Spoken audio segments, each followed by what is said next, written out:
Welcome to the Folktale Project. This is Dan Scholz. Today we start a new tale, a very new tale to us, and it's a multi-part story. It's quite a long one, but I promise that it is very worth it at the end. This is the story of a young man and his quest for goodness.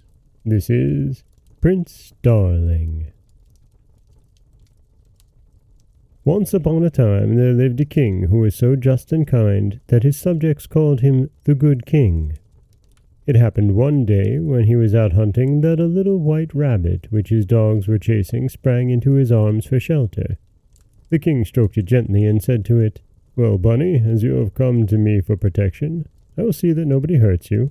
And he took it home to his palace and had it put in a very pretty little house with all sorts of nice things to eat. That night, when he was alone in his room, a beautiful lady suddenly appeared before him. Her long dress was as white as snow, and she had a crown of white roses upon her head. The good king was very much surprised to see her, for he knew his door had been tightly shut, and he could not think of how she had got in.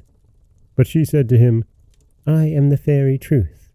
I was passing through the wood when you were out hunting, and I wished to find out if you were really good, as everybody said you were. So I took the shape of a little rabbit and came to your arms for shelter, for I know that those who are merciful to animals will be still kinder to their fellow men. If you had refused to help me, I should have been certain that you were wicked. I thank you for the kindness you have shown me, which has made me your friend forever. You have only to ask for me anything you want, and I promise that I will give it to you." "Madam," said the good king, "since you are a fairy, you no doubt know all my wishes. I have but one son, whom I love very dearly. That is why he is called Prince Darling.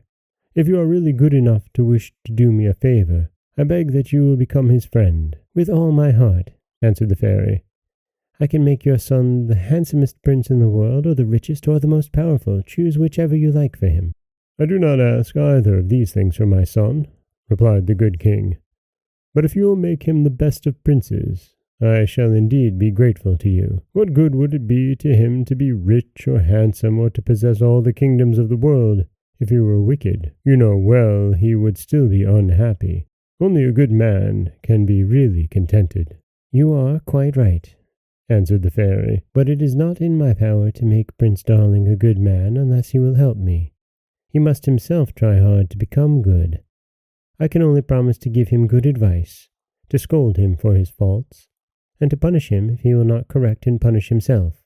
The good king was quite satisfied with this promise, and very soon afterwards he died. Prince Darling was very sorry, for he loved his father with all his heart, and he would have willingly given all his kingdoms and all his treasures of gold and silver if they could have kept the good king with him.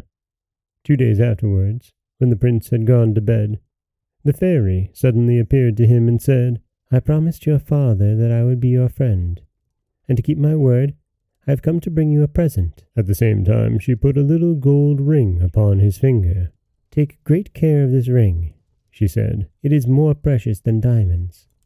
Every time you do a bad deed it will prick your finger, but if in spite of its pricking you go on in your own evil way, you will lose my friendship and I shall become your enemy."